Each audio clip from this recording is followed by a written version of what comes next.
Our lesson today comes from Judges chapter 6, 1 through 22, and 6, verses 36 through 40. We're wise if we trust in the Lord and we believe what He says about us. During the time of Joshua, the Israelites conquered much of the land that God had promised to them, but there were still areas controlled by the Canaanites. God raised up judges to lead His people and help them live by His laws. This was long, long ago, long before Jesus lived on earth. God's people lived in the land God had given them, but they didn't trust in God or obey Him. They did whatever they thought was a good idea. The sad thing was, they did not have very good ideas. They broke God's laws. They did wrong and got into trouble. Awful things happened over and over again.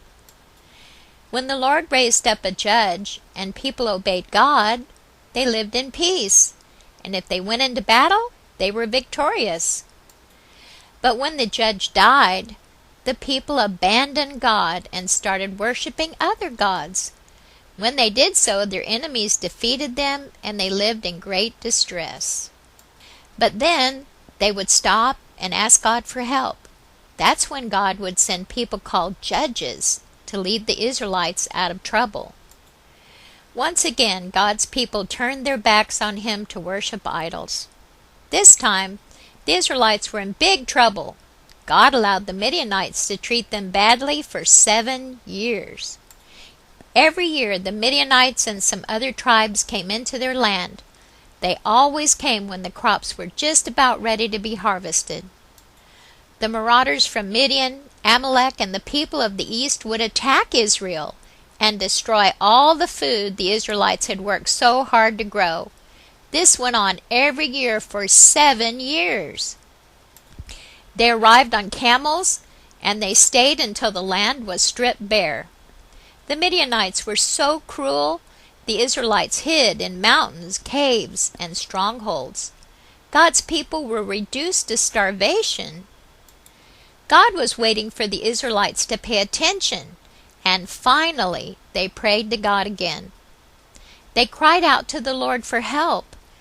First, God sent prophets to tell them God wanted His people to worship Him. He had an amazing plan, but they did not listen. Then an angel of God went and sat under the great tree at Orpha belonging to Joash. Joash's son Gideon was threshing wheat at the bottom of a wine press.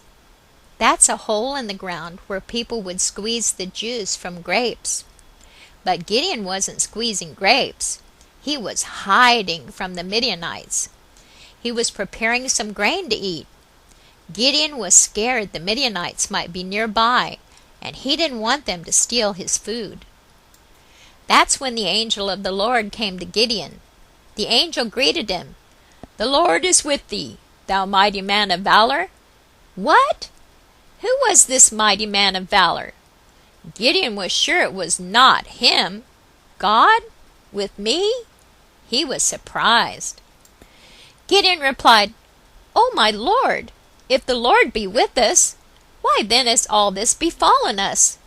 And where be all His miracles, which our fathers told us of, saying, Did not the Lord bring us up from Egypt? But now the Lord hath forsaken us, and delivered us into the hands of the Midianites." Gideon was saying, "Wait, if God is with us, why are we in so much trouble? We heard about all the wonderful things God did to bring our people here, but I think He's forgotten about us." But the Lord was calling Gideon a mighty man of valor or a mighty warrior. This was God Himself talking to Gideon. The Lord's angel said, "Go in this thy might, and thou shalt save Israel from the hand of the Midianites. Have not I sent thee?" Gideon replied, "O my Lord, wherewith shall I save Israel?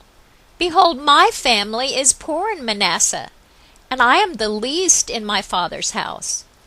And the Lord said unto him, "Surely I will be with thee, and thou shalt smite the Midianites as one man."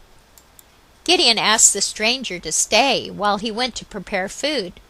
When he brought fresh bread, broth, and freshly cooked goat's meat, the stranger asked him to put the meat and bread on a rock, then pour the broth over it. Then the angel of the Lord touched the meat and bread with the tip of the staff in his hand, and poof! Fire flamed up from the rock and consumed the meat and bread. Then the angel of the Lord disappeared. Now Gideon knew God was talking to him, no doubt.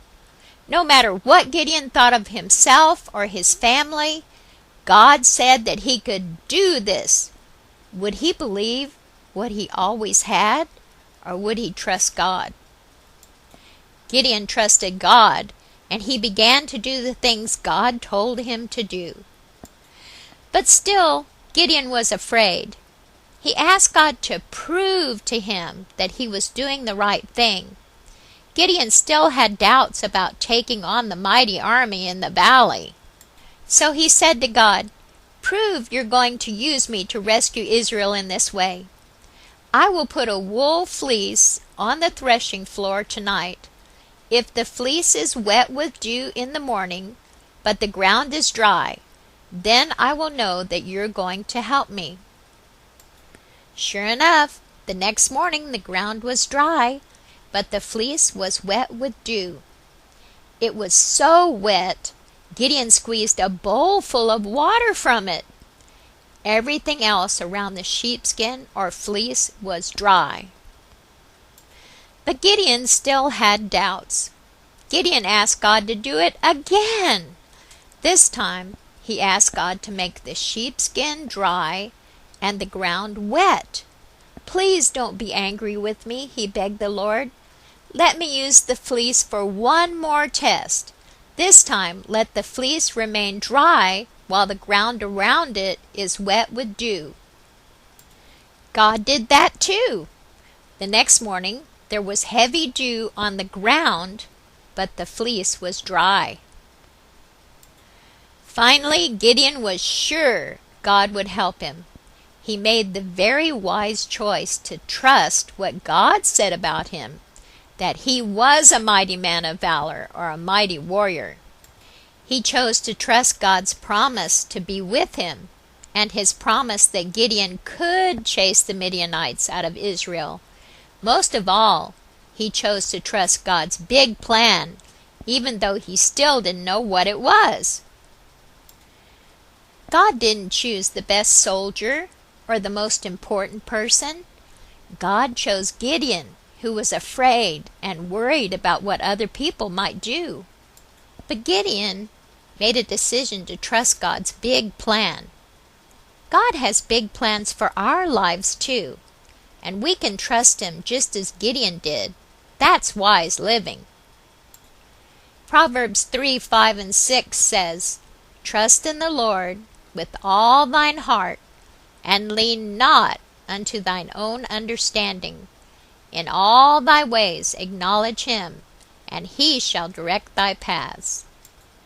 You know, we may not like some things that happen to us, but we can trust God during those times. If it's pouring rain and you don't want to get wet, you use an umbrella. We trust the umbrella to keep us dry. An umbrella can remind us to trust God all of the time, even when we feel like trouble is raining on us. It's truly a wise way to live. God chose Gideon to do something that seemed scary to him. But Gideon trusted the Lord with all his heart. So he did what God told him to do, and God caused him to win the battle and free the Israelites. Jesus was called the Chosen One, or Messiah. He fully trusted and obeyed God. When Jesus took the punishment for sin by dying and coming back to life, he won the victory so that we could be free to join his family forever.